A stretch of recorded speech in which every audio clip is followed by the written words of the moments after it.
In the 7th century of our era, the vast, undulating seas of the Pontic Caspian steppe were a theater of chaos and shifting loyalties. Here, amidst the tall grasses and the biting winds of the east, the once mighty confederation of Old Great Bulgaria had fractured under the relentless pressure of the Khazar Khaganate. From the ashes of this collapse, a leader emerged whose name would become synonymous with the birth of a nation, Khan Asparuh. Leading a weary but defiant exodus of Bulgar horsemen, Asparuh turned his eyes toward the west, seeking a sanctuary far from the reach of his pursuers. This was a journey born of necessity, a migration of thousands driven by the primal instinct to survive. As the hooves of their small, sturdy horses beat a rhythmic tattoo against the cooling earth of autumn, the Bulgars moved toward the natural frontier of the civilized world, the Danube River. To the south lay the Byzantine Empire, the heir to Rome, a realm of marble cities and sophisticated bureaucracy that viewed the lands beyond the river as a wilderness of wolves. Yet, in this twilight of antiquity, the Byzantine grip on the Balkans was waning, weakened by exhausting wars with Persia and the sudden, explosive rise of the Arab Caliphate. Asparuh did not see a wall. He saw an opportunity. He saw a land of dense forests and fertile plains where a new destiny could be forged in the shadow of the Hymus Mountains. The crossing of the Danube was not a mere tactical maneuver. It was a profound transgression against the established world order. By establishing a fortified camp in the deltaic region of Ongol, a labyrinthine landscape of reeds, marshes, and treacherous waterways, Asparuh issued a silent challenge to the imperial majesty of Constantinople. The Byzantine Emperor Constantine IV could not ignore this barbarian encroachment upon Roman soil. In 680 AD, he mobilized a massive expeditionary force, a shimmering wall of cataphracts and disciplined infantry, supported by a powerful naval fleet that choked the river's mouth. The scale of the response was a testament to the perceived threat. The Romans intended to erase the Bulgar problem in a single, decisive stroke. However, the terrain of Ongol favored the elusive and the desperate. As the Byzantine legions struggled through the sodden ground, bogged down by their heavy equipment and the sweltering humidity of the marshes, the Bulgars remained coiled behind their earthwork ramparts. For days, a tense stalemate held the air, broken only by the cries of marsh birds and the distant clank of armor. Panic, that invisible killer of armies, began to seep through the Byzantine ranks when rumors spread that the emperor, suffering from an ailment, had retreated to the nearby baths of Mesembria. Sensing the fracture in Roman resolve, Asparuh unleashed his cavalry. The Bulgar horsemen burst from the reeds like a summer storm, their composite bows and curved sabers carving through the disorganized imperial lines. The retreat turned into a slaughter, and the Danube, once the sacred border of Rome, ran dark with the blood of its defenders. In the wake of the disaster at Ongol, the geopolitical landscape of the Balkans was irrevocably shattered. Recognizing that the sword could not dislodge these newcomers, the proud Constantine IV was forced into a humiliating peace. In 681 AD, the Byzantine Empire signed a treaty that officially recognized the sovereign state of Bulgaria and, even more galling to the Roman ego, agreed to pay an annual tribute to the Khan. This was the moment of crystallization, the birth of the First Bulgarian Empire. But the strength of this new realm lay in more than just military victory. It was found in a unique and vital symbiosis. The Bulgar warrior elite, with their nomadic discipline and iron-willed leadership, merged with the settled Slavic populations of the plains, who provided the agricultural depth and demographic weight necessary for a lasting civilization. This was an era of rugged paganism, where the cult of Tangra met the ancient traditions of the Slavs beneath the vast Balkan sky. From their new capital at Pliska, a sprawling complex of monumental stone and defensive earthworks, the Khans began the arduous task of territorial consolidation. They were no longer wanderers of the steppe. They were the masters of the Danube, a burgeoning power that sat squarely between the old world of Rome and the rising tides of the East. The foundation had been laid in blood and earth, creating a bastion of resilience that would challenge empires and shape the cultural destiny of Europe for centuries to come. Thus, the nomadic fires were tamed into the hearths of a nation, setting the stage for a leader who would transform this warrior state into a terrifying regional hegemon. The wrath of the Khan. As the 9th century dawned, the morning mists over the Balkans did not bring peace, but the heavy scent of iron and impending storm. The fragile survival of the previous century had hardened into something far more formidable. Beneath the shadow of the Haemus Mountains, the Bulgarian state was no longer a mere collection of disparate tribes clinging to the Danube's edge. It had become a coiled spring, ready to snap against the ancient hegemony of the East. At the center of this transformation stood a figure of terrifying resolve, Khan Krum. A leader of singular vision and ruthless efficiency, Krum looked upon the fractured plains of Europe and saw not obstacles, but the clay from which a centralized military machine could be molded. The stakes were existential. To the south, the Byzantine Empire, now under the energetic but arrogant rule of Emperor Nicephorus I, viewed the rising Bulgarian power as an intolerable stain on Roman prestige. Nicephorus sought not just a victory, but the total annihilation of the Bulgar capital and the erasure of their lineage from history. Yet Krum was a strategist who understood that an empire is built as much on discipline as it is on conquest. He began to dismantle the old tribal loyalties, replacing them with a singular devotion to the state and a draconian set of laws that would govern every aspect of life, from the battlefield to the village hearth. The air grew thick with the tension of two titans on a collision course, as the sublime Khan prepared to lead his horsemen into a conflict that would either see his people shattered or their name whispered in terror within the gilded halls of Constantinople. In the summer of 811, the storm finally broke. Emperor Nicephorus I, leading a massive host of nearly 80,000 men, bypassed the Bulgarian border defenses and struck directly at the heart of the realm. Pliska, the capital, was put to the sword. Its palaces were looted and its residents massacred as the emperor boasted of his total triumph. But Krum, retreating into the rugged heights of the Balkan passes, was not defeated. He was calculating. As the Byzantines, weighed down by plunder and overconfidence, began their return march through the narrow, treacherous defiles of the Verbitsa Pass, they found their path suddenly blocked by massive wooden palisades and iron-willed Bulgar warriors. The trap snapped shut with a violence that echoed through the mountain crags. In the pre-dawn darkness of July 26th, the Bulgars descended from the heights. The Byzantine camp became a slaughterhouse. Trapped between the barricades and the relentless charge of Krum's cavalry, the imperial army disintegrated into a panicked mass. Nicephorus, the autocrat of the Romans, found no dignity in his final moments. He was cut down amidst the chaos of his collapsing ranks. This was a moment unparalleled in the annals of the Middle Ages. A Roman emperor had fallen on the field of battle against a barbarian foe for the first time in 4 centuries. Yet, for Krum, the death of his enemy was not enough to satisfy the demands of his rising empire. He required a lasting monument to this humiliation. The aftermath of the Battle of Pliska was not merely a military victory. It was a psychological earthquake that shifted the tectonic plates of European power.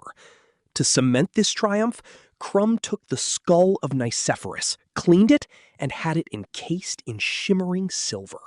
By drinking from the head of the Roman emperor during state banquets, Crum sent a chillingly clear message to the world. Bulgaria was no longer a neighbor to be managed, but an existential threat that had decapitated the Roman eagle. This grisly trophy served as the grim centerpiece of a new, centralized authority. Crum utilized this moment of supreme prestige to enact Crum's laws, the first written legal code in Bulgarian history. These were not mere suggestions. They were a fierce mandate against poverty, theft, and drunkenness, designed to forge a social cohesion as unbreakable as his shield wall. The era of Crum saw the Bulgarian borders surge outward, reaching the Carpathians to the north and the very gates of Constantinople to the south. He transformed a tribal confederation into a sophisticated medieval state, a bureaucratic and military machine that could sustain itself long after the Han's own heartbeat ceased. Through blood, silver, and stone, Crum had elevated his people from the status of nomadic outsiders to the masters of the Balkan heartland. As the sun set on his reign, he left behind a realm that was organized, feared, and spiritually poised for its next great evolution. The foundations of the state were now solid, but the soul of the people was about to undergo a transformation that even Crum could not have envisioned. Thus, the iron laws of the Khan paved the way for a spiritual revolution that would exchange the sword of the pagan for the cross of the convert. The Golden Age of the Tsar. By the mid-9th century, the echoes of Crum's silver chalice began to fade, replaced by a new and profound silence that swept across the Balkan plains. The raw, martial energy of the pagan steppe had reached a civilizational crossroads. Bulgaria was a titan of land and sword, yet it remained an outsider to the diplomatic and spiritual community of Europe. It was Khan Boris I who looked beyond the horizon and realized that for his empire to endure, it needed more than just fortified borders. It needed a soul that the world recognized. In the year 864, beneath the watchful eyes of Byzantine legates, Boris descended into the waters of baptism, trading the ancient titles of the steppe for the mantle of a Christian prince. This was no mere personal conversion, but a calculated spiritual revolution. By adopting Christianity, Boris navigated a treacherous path between the influence of Rome and the shadow of Constantinople, seeking a faith that would unify his Bulgar and Slavic subjects under a single identity. The stakes were monumental. To fail was to invite civil war or cultural absorption. Yet this baptism was only the prologue. It set the stage for his son, Simeon, a man who had been groomed in the finest schools of Constantinople and who possessed the intellect of a scholar and the ambition of a conqueror.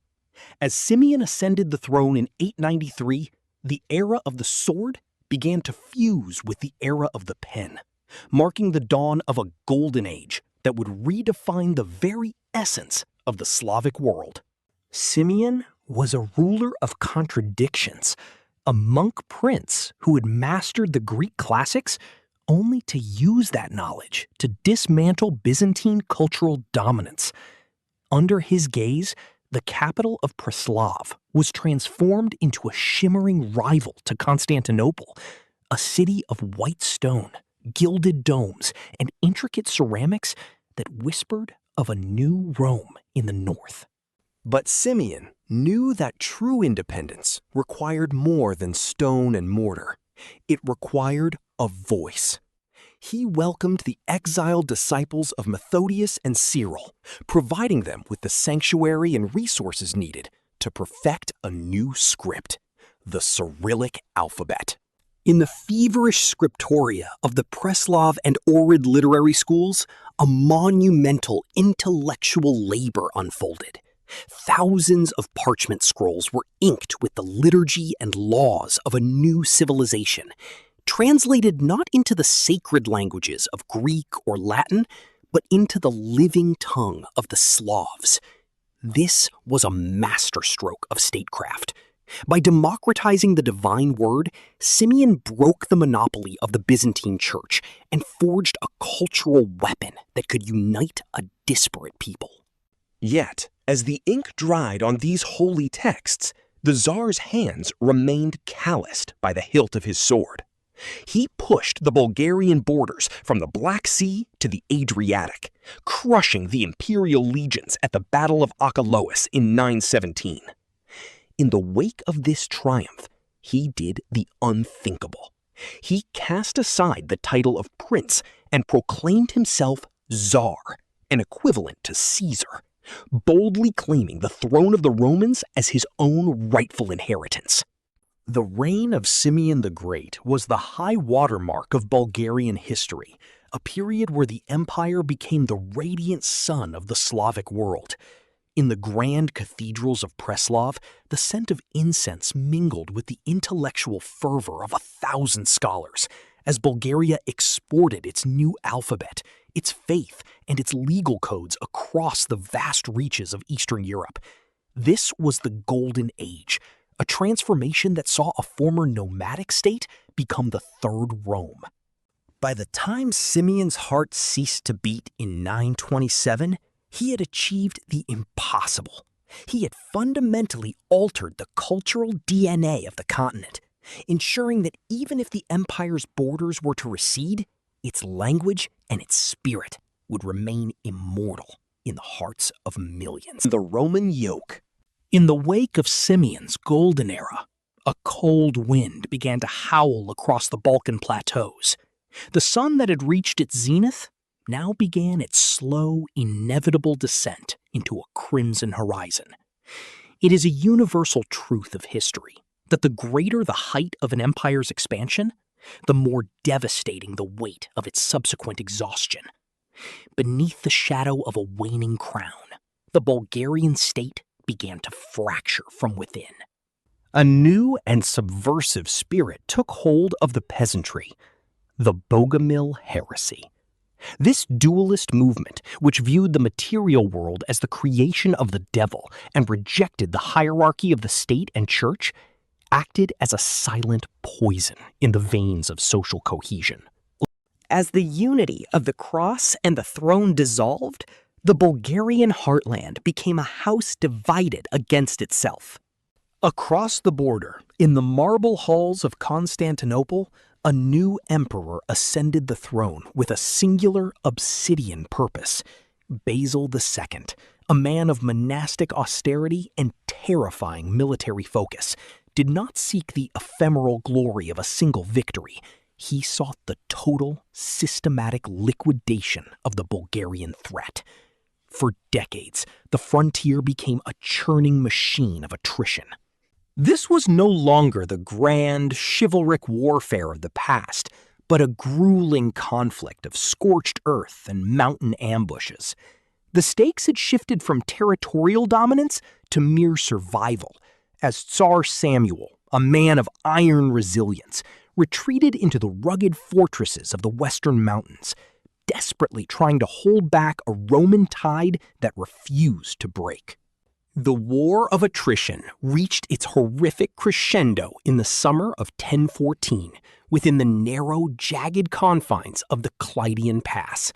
Here, Samuil had constructed a massive wooden wall to block the Byzantine advance, but Basil II, ever the master of the flank, sent a detachment over the mountain peaks to strike the Bulgarian rear. The resulting collapse was more than a defeat.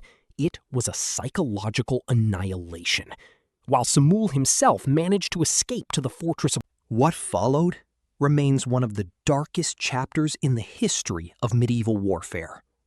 Basil, in a display of calculated cruelty intended to shatter the Bulgarian soul, ordered the prisoners to be divided into groups of 100.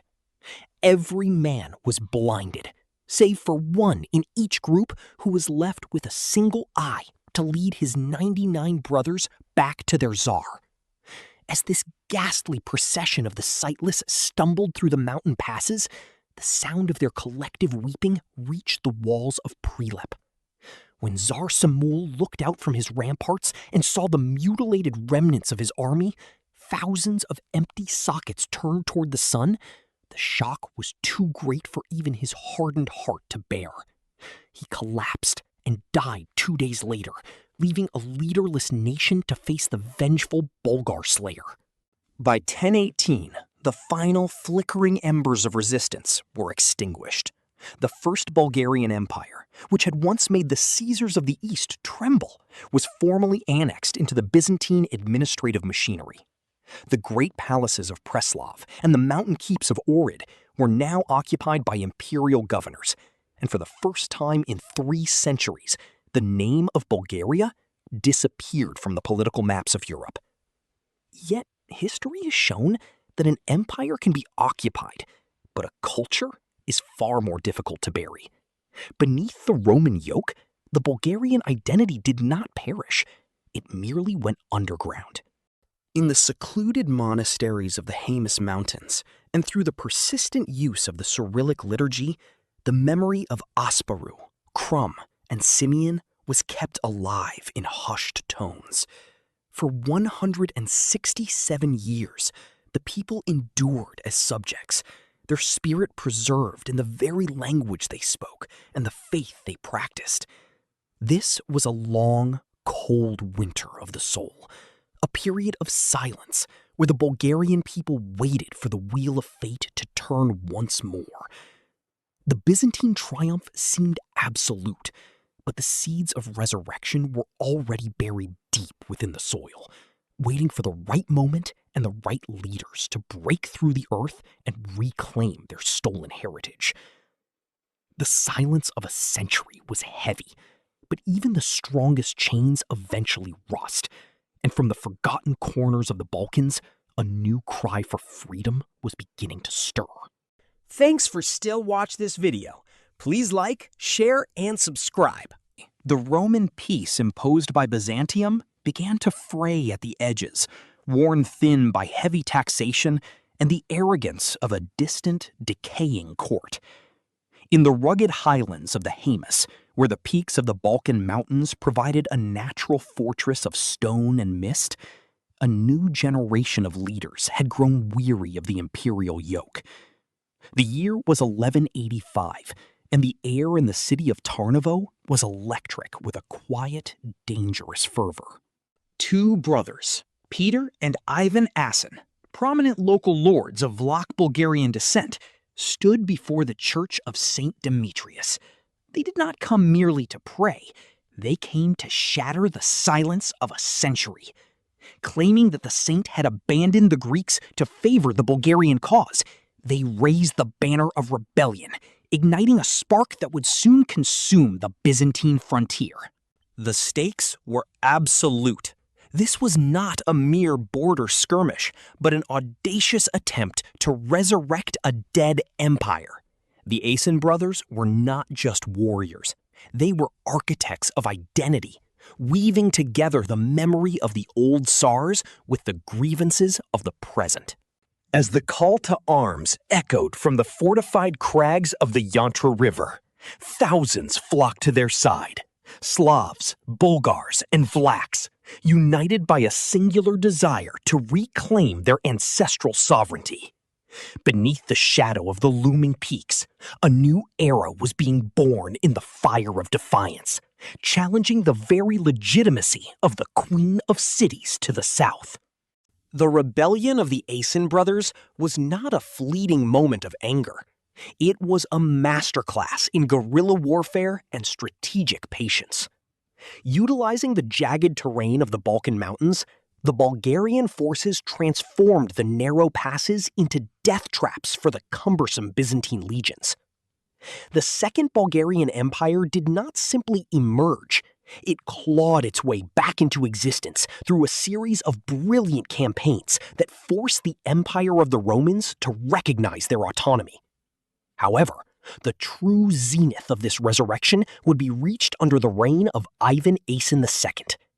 A diplomat as much as a conqueror, Ivan Asen II understood that in a world increasingly fractured by the arrival of the Fourth Crusade and the fall of Constantinople to the Latins, Bulgaria had to be the anchor of the East. In 1230, at the Battle of Klokotnitsa, Ivan Asen II achieved a victory so total that it shifted the center of gravity in the Balkans. With a smaller force, he routed the ambitious despot of Epirus, and in a rare display of medieval mercy, he released the captive soldiers, winning the hearts of the populations he would soon govern. Under his hand, Bulgaria expanded until it touched 3 seas: the Black, the Aegean, and the Adriatic. Tarnovo, the city of czars, rose as a jewel of the medieval world, its towering walls and sprawling palaces becoming a center of Tarnovo art. Here, in the vibrant frescoes of the Bojana Church, a new aesthetic was born, one that combined spiritual depth with a budding realism, signaling a cultural sophistication that rivaled the finest courts of Europe. Yet, as the empire stood at the height of its power, a new and darker storm was gathering on the distant horizon. The Second Bulgarian Empire was a defiant phoenix, a state more refined and diplomatically agile than its predecessor. Under the Asen dynasty, the Bulgarian Patriarchate was restored, returning spiritual independence to the people and solidifying Tarnovo's status as a second Constantinople. This was a period of high-stakes geopolitics. The Bulgarian Tsars became pivotal players in the chaos of the Crusades, navigating alliances with both the Latin emperors and the exiled Byzantine courts.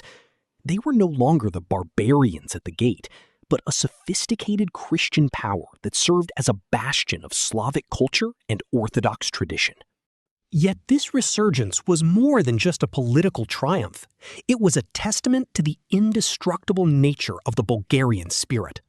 Through centuries of occupation, the identity of the people had remained a living, breathing force, capable of reclaiming its place among the great powers of the medieval world. The Tarnovo art and the flourishing of the scriptoria ensured that the legacy of this era would be etched in both stone and parchment. However, the wheel of history continued its relentless turn. As the 13th century waned, the shadow of a new and unstoppable force began to stretch across the East, a power that would bring a darkness even deeper than the Roman yoke. The resurrection was complete, but the greatest test of Bulgarian endurance was yet to come, as the crescent began to rise over the horizon. As the 14th century unfolded, the golden light that had once bathed the towers of Tarnovo began to flicker and dim. Beneath the shadow of a changing world, the Bulgarian Empire, once a singular, formidable monolith, had become a house divided. The unity forged by the Asens had dissolved into a fractured landscape of rival lordships and competing crowns. In the west, the Charship of Vidin stood in sullen defiance of the central authority in Tarnovo, while local despots carved out their own autonomous fiefdoms in the south. This internal decay was not merely a political failure, it was a structural exhaustion of the medieval state. The timing of this fragmentation was catastrophic. From the scorched plains of Anatolia, a new and relentless power had crossed the Hellespont, the Ottoman Turks. Unlike the nomadic raids of the past, the Ottoman advance was a systematic tide of iron and administration, moving with a terrifying singular purpose. As the smoke of burning frontier outposts began to stain the Balkan sky, the Bulgarian nobility found themselves trapped in a tragic paradox, squabbling over the remnants of an empire while the foundations were being systematically dismantled by an unstoppable force. The air grew heavy with the realization that the era of Christian hegemony in the East was nearing its final bloody act. The defense of the realm was not a sudden collapse, but a series of desperate, heroic stands across a landscape of stone and fire. As the Ottoman Sultan Bayezid I, known as the Thunderbolt, pushed deeper into the heart of the Balkans. The Bulgarian fortresses became the last bastions of a dying world. In the strongholds of Cherven and Lovich, Bulgarian defenders watched from the ramparts as the horizon filled with the dust of the Janissary Corps and the rhythmic beat of Ottoman drums. These were not mere sieges. They were existential struggles, where the weight of 1,000 years of history was pitted against the rising momentum of the crescent. The tragedy reached its climax in 1393. The imperial capital of Tarnovo, the queen of cities in the north, was surrounded. For 3 grueling months, the citizens and the last remnants of the nobility held out under the spiritual lead. The sunset of the medieval empire was not an ending, but a transformation into a silent, enduring legacy. As the Bulgarian sun dipped below the horizon in 1396, the physical markers of sovereignty, the crowns, the palaces, and the armies, were swept away by the Ottoman tide. Yet the empire left behind a ghost that no conqueror could exorcise. In the remote mountain monasteries and the humble village churches, the Cyrillic script remained the heartbeat of the people, and the Orthodox faith became the fortress of their identity. The stone ruins of Pliska, Preslav, and Tarnovo stood as silent sentinels, peppered across a landscape that refused to forget its origins. For nearly 500 years, the Bulgarian nation existed as a memory, preserved in epic songs and sacred liturgies. This long, dark winter of the soul was a period of profound resilience. The lessons of the Khans and the Tsars were whispered from generation to generation, waiting for the spark of the national awakening to ignite the second flame of independence. The story of the Bulgarian Empire is a testament to the power. Thanks for still watch. So please subscribe, like, and share. Thanks.